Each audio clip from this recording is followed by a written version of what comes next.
बहुत बहुत स्वागत है आपका फिर से एक बार साइंस अध्ययन हब में। चलिए स्टार्ट करते हैं। बेसिक प्रोपोर्शनलिटी थ्योरम हमने पिछली बार पढ़ लिया था, अब पढ़ने वाले हम converse of basic proportionality theorem. Okay, मतलब बीपीटी थ्योरम जो है उसका उल्टा। अगर बीपीटी थ्योरम हो सकता है तो उसका कन्वर्स भी हो सकता है। ओके, डेफिनेटली ट्रू होगा। चलो उसको प्रूफ करके देखते हैं, ठीक है। तो जो आपका बुक का थ्योरम 6.2 है, हम उसको प्रूफ करने वाले हैं। चलिए पहले थ्योरम लिख लेते हैं, उसके बाद स्टार्ट करते हैं। ओके, तो ये लिख लिया हमने कन्वर्स बीपीटी थ्योरम। कह रहा है कि if a line divides any two sides of a triangle in the same ratio then the line is parallel to the third side. मतलब कि ये ड्रॉ करते हैं हम यहाँ पे। ये सपोज हमारा ट्रायंगल है, ठीक है, ये हमारा triangle. Okay, this is our triangle, right. और एक कोई लाइन अगर है जो मान लो डी ई है, हम डी ले रहे हैं, ठीक है, डी है।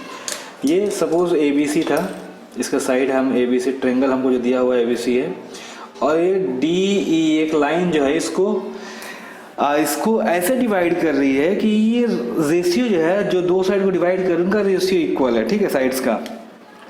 तो ये तीसरे लाइन मतलब कि बी सी किसको डिवाइड कर रही है, ए बी और ए सी को डिवाइड कर रही है। तो बचा कौन सा, बी सी। ये इसके पैरेलल होगी, ये हमें प्रूफ करना है। ऑलराइट, ठीक है। चलिए, तो बस इतना ही है। तो इसके लिए सबसे पहला काम हम क्या करेंगे, मैंने आपसे कहा था कि सबसे पहले हम क्या करेंगे, गिवन लिख लेंगे, ठीक है। गिवन क्या है, तो गिवन है अपने को triangle A B C. Okay, triangle A B C अपने को दे दिया गया है। और क्या कह रहा है कि D E intersects A B and E C, sorry, AB and AC such that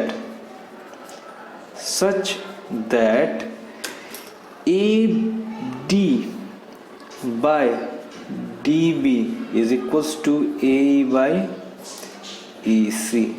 ये हमें दे दिया गया है, ठीक है।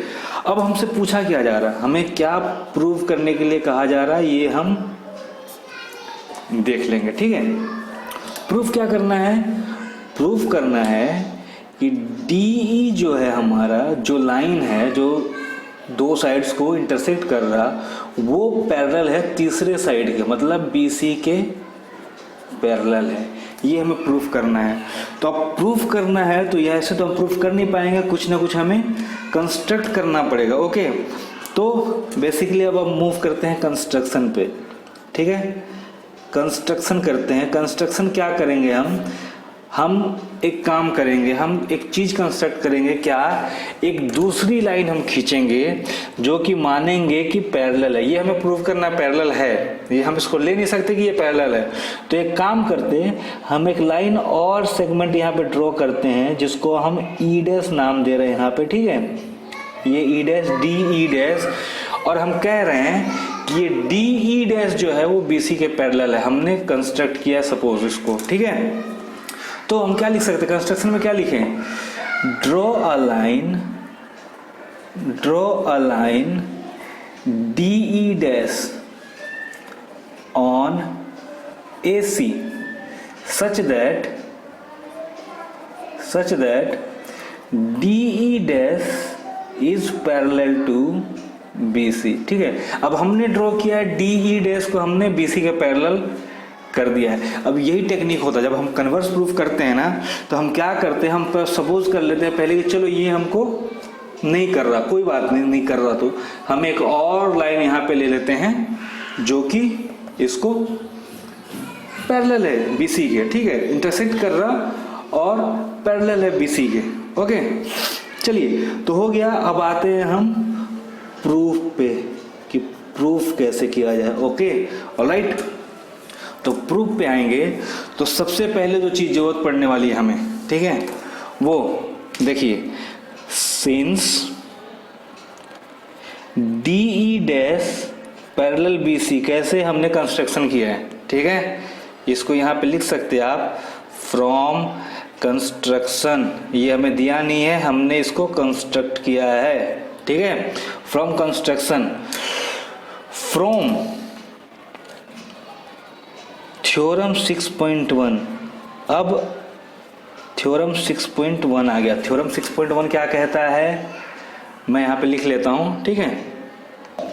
चलिए, तो यहाँ हमने थ्योरम 6.1 को लिख लिया क्या, if a line is drawn parallel to one side of a triangle to intersect the other two sides in distinct point, मतलब कि हमने एक लाइन अगर ड्रॉ किया है पैरेलल एक ट्रायंगल के दूसरे एक साइड से, ठीक है, बाकी दो साइडों को काटने के लिए, डिवाइड करने के लिए, तो जो बाकी दो साइड हैं जो डिवाइड हुए हैं उनका रेशियो बराबर होगा, ठीक है, मतलब सेम रेशियो में वो कट कर रहे होंगे, डिवाइड हो रहे होंगे पैरेलल से, ठीक है। तो हमने क्या किया, डी डैश को पैरेलल किया है बीसी के, okay.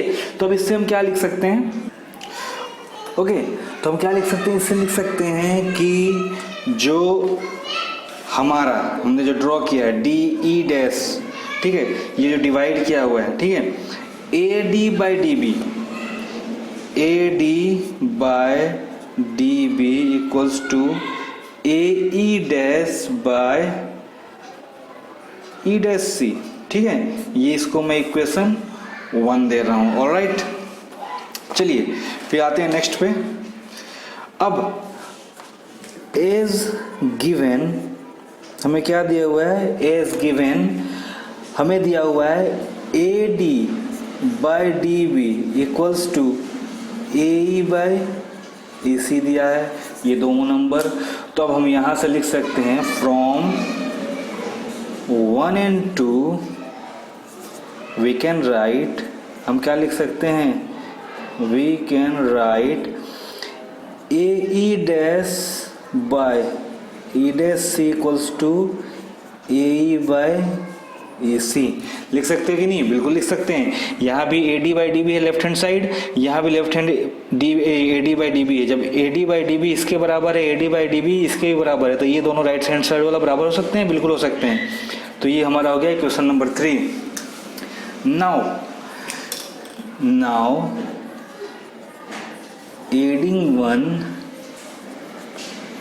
Adding one in equation 3। अब 1 ऐड कर रहे हैं तो दोनों साइड ऐड करेंगे, ठीक है। तो ये हो जाएगा हमारा A E dash by E dash C plus 1 equals to A E by E C plus 1। Now we can write this as, यहाँ से एलसीएम ले जाते हैं हम ई डैश सी, तो यहाँ हो गया A E dash plus E dash C equals to, यहाँ से ई सी ले जाते हैं एलसीएम, तो यहाँ ए प्लस ई सी आ गया। सॉरी आपको नहीं दिख रहा, ठीक है, अब दिखेगा, ए प्लस ई सी आ गया, ऑलराइट। अब देखिए यहाँ पे ए प्लस ई सी है। अब अगर मैं इसको जोड़ूं, इसको जोड़ते हैं, ठीक है, यहाँ पे आपको दिखा दूं मैं, यहाँ पे अगर मैं जोड़ता हूँ, क्या क्या जोड़ना है हमें, ए ई डैश, देखिए A E dash plus E dash C, A E dash plus E dash C जोड़ूं तो क्या ए सी बन रहा है, तो ये हो गया हमारा ऊपर वाला ए सी और ये ई डैश सी, ऊपर वाला ए सी हो गया और ये हो गया ई डैश सी, ठीक है। यहाँ पे देखिए क्या जोड़ना है, ए ई प्लस ई सी, अगर ए ई और ई सी को जोड़ दो तो ये पूरा ए सी बन रहा है, ओके, तो ऊपर ये भी हो गया ए सी बाय ई डैश सी हो गया। चलिए फिर, okay, now what can we see. अब हम क्या कर सकते हैं, यहाँ से देखिए ये दोनों साइड में ए सी कैंसिल हो जाएगा, ठीक है, तो क्या बचेगा हमारा 1 बाय, हमारा जो बचने वाला है वो बचने वाला है 1 by E dash C equals to 1 by E C, sorry ये ई सी है, नीचे ई सी था इसके, 1 by E dash C equals to 1 by E C, और यहाँ से मैं लिख सकता हूँ कि E dash C equals to E C, ठीक है, ये 4 नंबर हो गया। अब एक चीज ध्यान दीजिए, अगर ये चीज ट्रू होना है, if this has to be true, if equation 4 has to be true, तो यहां पे देख लीजिए, अगर ये ई डैश सी, ये क्या होता है, लेंथ होता है ना, ई डैश सी, यहाँ पे क्या है, ई डैश सी और ई सी इक्वल है। अगर ई डैश सी और ई सी को इक्वल होना है, सेम लेंथ, मतलब कि ये जो पॉइंट है वो यहाँ होना चाहिए, तभी तो होगा। अगर मैं कहूँ यहाँ से यहाँ का डिस्टेंस इस दोनों के डिस्टेंस के बराबर है, ठीक है, ये डिस्टेंस इस डिस्टेंस के बराबर है। इसका मतलब क्या है कि या तो ये वाला इधर होगा या फिर ये वाला इसके बराबर होगा। अगर ये 2 मीटर है और ये इसको भी 2 मीटर है तो ये दोनों को इनिशियल पॉइंट और फाइनल पॉइंट एक होना पड़ेगा, तब तो जाकर लेंथ बराबर होगा। अगर ये ई सी और ये ई डैश सी दोनों को बराबर होना है, मतलब कि ई डैश और ई को एक ही पॉइंट पे होना पड़ेगा। Okay, E dash and E R coincide, ठीक है, मतलब कि एक दूसरे पर ही ये लाई कर रहे हैं। ओके, अब क्या है, सिंस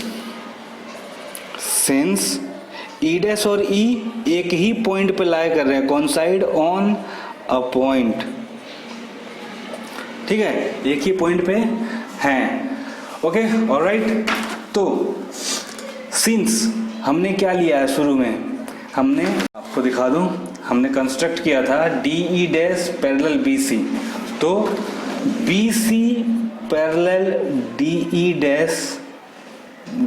डैश हमने शुरू में लिया था। अब चूंकि ई डैश और ई सेम पॉइंट है, इसलिए मैं ई डैश को ई से रिप्लेस कर सकता हूँ, राइट। तो मैं क्या लिख सकता हूँ, hence B C parallel D E, और क्या हो गया ये, दिस इज प्रूफ। तो ये आपका प्रूफ हो गया। Okay, converse of BPT theorem हो गया, बीपीटी थ्योरम हो गया अब, और criteria of similarity of A triangle हो गया। इन 3 चीज़ों को यूज़ करके हम क्या करने वाले हैं, हम सारे क्वेश्चन सॉल्व करने वाले हैं आपके बड़ी आसानी से। ओके, तो टेंशन मत लीजिए। चलिए फिर मिलते हैं अगले क्लास में एक्सरसाइज के साथ, और एक्सरसाइज कंप्लीट कर देंगे हम। ओके।